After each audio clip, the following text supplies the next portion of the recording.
KSPI ya Pak ya. Baik, terima kasih Pak. Selanjutnya Bapak dari Serikat Pekerja juga? Ya. Oke baik, mungkin nanti berikutnya kami minta dari pengusaha ya Pak ya. Jangan dari Serikat Pekerja lagi atau dari yang lain. Silakan Pak. Ya, sebutkan namanya Pak. Saya Zainuddin Agung dari KSPI juga. Kalau beliau dari Serikat Pekerja Nasional, kalau kami dari Serikat Pekerja Tambang Kimia Energi.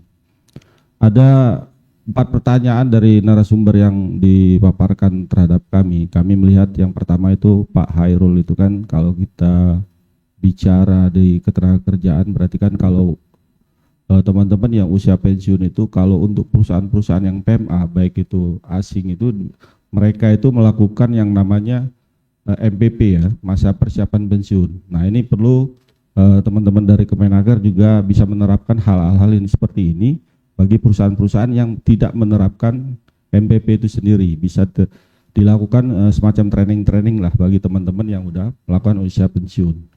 Nah yang kedua itu dari Kemensos ya, kalau kita melihat data sekarang yang dikeluarkan sama Bank Dunia untuk kategori miskin itu, ini Bank Dunia yang bicara, kita nggak bicara BPS. Kalau BPS itu kan kurang lebih 2 US dollar lah ya. Tapi kalau sekarang Bank Dunia ini karena negara kita ini udah mencakup menengah, itu data miskin itu 100 pendapatannya per hari 111.000 rupiah. Kalau didolarkan sekitar 6, US dollar. Nah ini kalau kita lihat dari sisi rupiah dengan upah teman-teman di Jawa Tengah hampir 2 juta itu kategori miskinnya masuk. Ya kan? Apalagi teman-teman yang daerahnya yang lebih rendah. Nah untuk Ibu Mira dari Kemenaker juga, kami melihatnya begini, kalau kita bicara JHT, kami udah melakukan studi juga ya teman-teman, perbandingan BPJS Ketenagakerjaan dan BPJS Kesehatan itu perbandingannya sangat berbeda.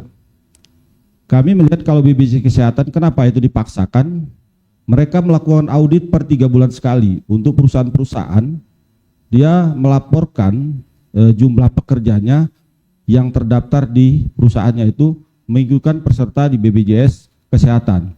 Dan itu pun mereka harus membayar itu sesuai dengan UMK, upah kota di provinsi itu, baik kota kabupaten. Nah itu mereka iurannya itu dipotong dari UMK itu sendiri.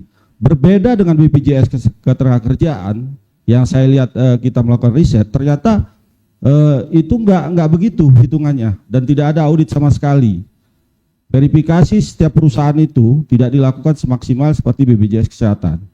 Saya kasih contoh, upah mereka yang 5 juta, itu hanya mereka bisa melaporkan hanya 3 juta dan 4 juta, 2 juta. Untuk iuran itu sendiri. Dan itu tidak semua diikut persertakan. Masalah dari 4 program yang sekarang menjadi 5 program itu sendiri. Nah itu kelemahan kalau saya lihat dari BPJS Ketenagakerjaan. Kontrol yang tidak ini. Terakhir itu teman-teman dari IP Saraga, dari ILO, sedikit gambaran juga. Di Indonesia ini, jenis dana pensiun itu ada 4 sampai 5. Yang pertama itu pemberi kerja, ya kan dana pensiun. Yang kedua itu lembaga keuangan, dia bentuk juga. Yang ketiga itu dari pemerintah dan swasta. Bagaimana teman-teman di Jepang? Apa sama yang dilakukan riset teman-teman Jepang?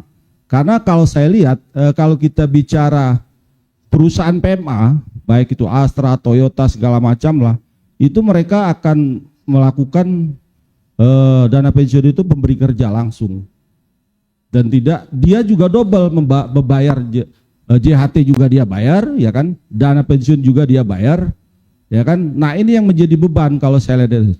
Nah bagaimana teman-teman padat karya itu sendiri boro-boro mau masukkan pemberi kerja untuk dana pensiun, apalagi kalau kita bicara JHT dan jaminan pensiun yang dilakukan teman-teman BPJS Ketenagakerjaan, dan itu tidak diikutkan.